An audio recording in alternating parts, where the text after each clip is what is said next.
The whole thing started with one packet of Kentucky Wonder pole bean seeds and a woman who had spent 47 years being reasonable. I'm Ron Coleman, 54, retired from Bell South after 32 years of climbing poles in the Carolina rain. Linda and I bought the house in Pine Hollow Estates in 2008 because the numbers worked and the schools were good for the grandkids when they visit. What we didn't count on was Margaret Hensley and her 3-ring binder full of commandments. It was a Saturday in early May, the kind of day that makes you believe in porch swings again. Linda came through the sliding glass door holding 2 bottles of Yingling and that little plastic pouch of seeds like it was the Hope Diamond. "Ronnie," she said, using the name only she's allowed to use. "My mama grew beans on a trellis made out of broom handles and baling twine. I want that smell again. Just 1 row." I looked at the 6-inch high patio slab the HOA had finally approved after 2 years of letters and said, "Baby, I can give you a row." By the following Saturday, the trellis was up. 8 feet of rough cedar, cross-braced like a miniature barn, smelling like Christmas in the mountains. Linda stood back with her hands on her hips the same way I did, and her eyes got glassy.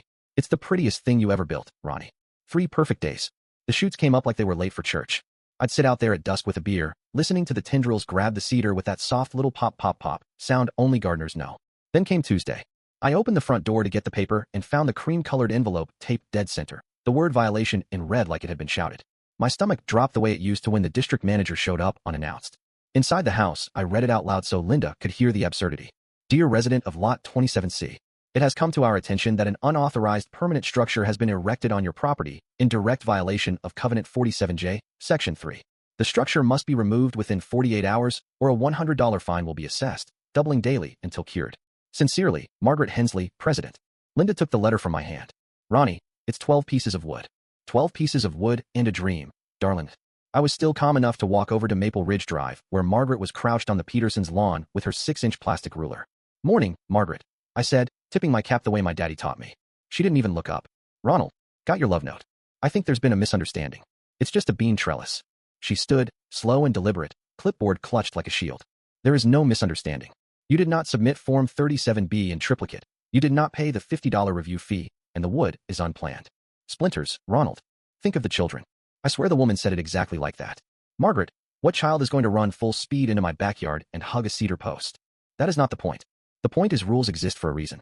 48 hours. She walked off measuring the next lawn.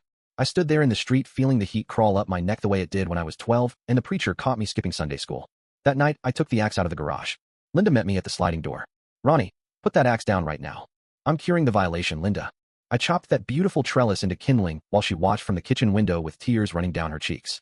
When it was nothing but a pile of cedar splinters, I looked up at the sky and said, loud enough for half the cul-de-sac to hear, "There. Happy now." I thought it was over. I was so wrong it's almost funny. 3 nights later, I woke up at 2:17 a.m. with the bare patch of dirt glowing in the moonlight like a scar. Linda was sound asleep. I went to the kitchen, poured 2 fingers of Maker's Mark, and dragged the 3-inch binder out of the hall closet. The thing weighs more than my first granddaughter. I started reading like a man looking for buried treasure.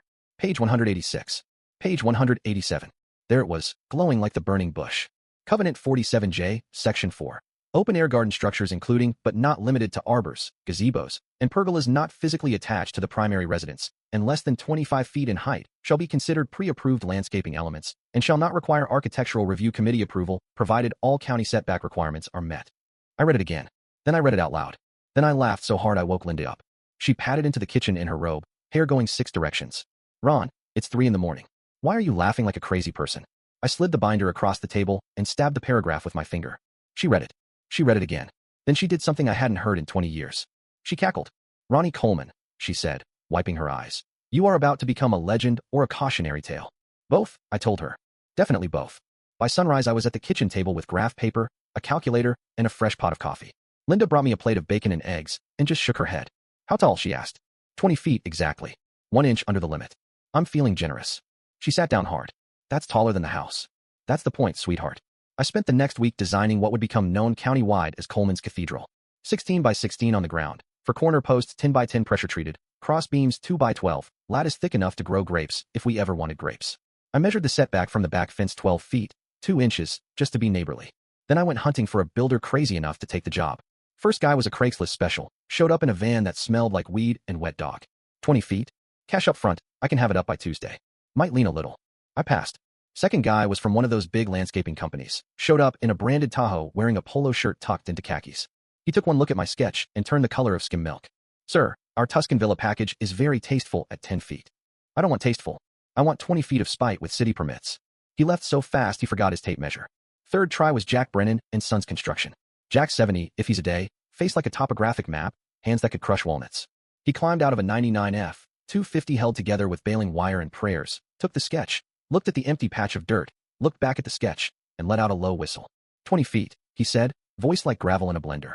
What did she do to you, son? Made me chop down a bean trellis. Jack's eyes narrowed. Margaret Hensley? Pink tracksuit? Measures grass with a ruler.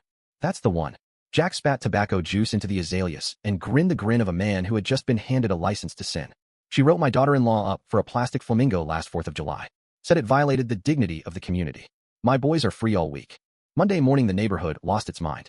A flatbed carrying 4 22-foot 10x10s turned onto Dogwood Lane, doing about 5 miles an hour. The driver dropped them on my driveway with a boom that shook pictures off walls 3 houses down. Blinds snapped open like it was Christmas morning. I was on the deck in my robe drinking coffee when Margaret Power walked up in a pink velour tracksuit that had to be violating some law of nature. Ronald James Coleman. What in the name of all that is holy are those telephone poles doing on my driveway? I took a slow sip. Morning, Margaret.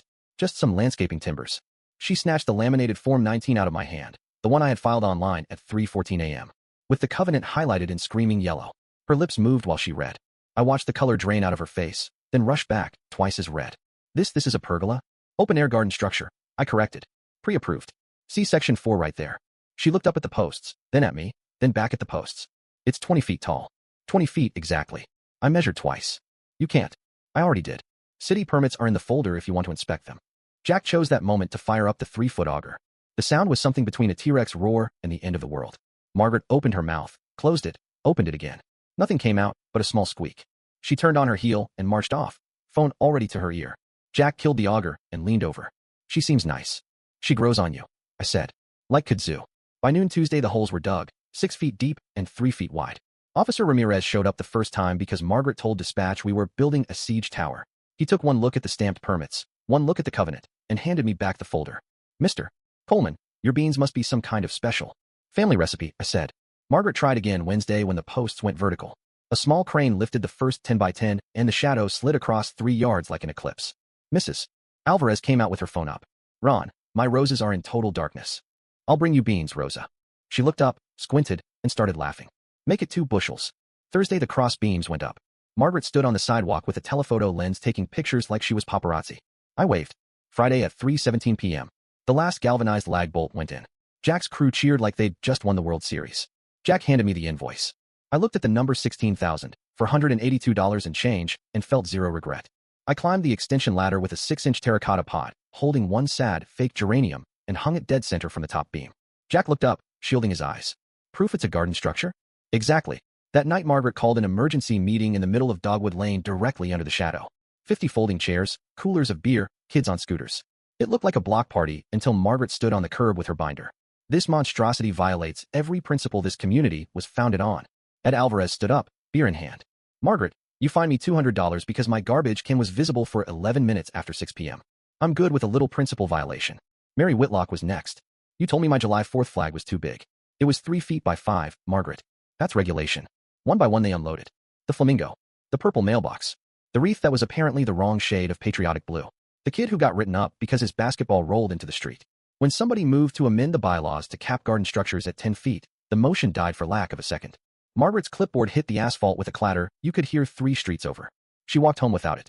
3 weeks later her house sold. The listing photos featured dramatic architectural shading and unique vertical gardening opportunities. Sold in 4 days. Ed is president now. First motion, any mailbox color found in nature is approved. We have a hot pink one, a Carolina blue one, and one that is tie-dye. Nobody has been fined in 6 months. The beans grew 30 feet if you count the liters. We harvested with a fruit picker's pole and gave away so many we ran out of freezer bags. Linda says they taste like victory. I say they taste like $16,000 well spent and worth every penny. Some evenings I sit on that same 6-inch deck under a sky framed by my own private redwoods and watch the shadows stretch clear to the curb. Somewhere a new family is moving into Margaret's old house. I left the ladder out back just in case they want to hang a geranium of their own. So here is the question I need every single one of you to answer in the comments. And don't give me any fence sitting. When somebody with a clipboard and a ruler tries to tell you how to live on the dirt you paid for, how tall your beans can grow, what color your mailbox can be, where do you draw the line? Do you chop the trellis down and pay the fine? Or do you build 20 feet high with every permit in the county and dare them to do something about it? I know where I stood. Tell me where you would stand, because one of these days it might be your backyard and your $16,000 on the line. I read every comment. Lay it out plain, no sugarcoating. This is America. Speak your mind.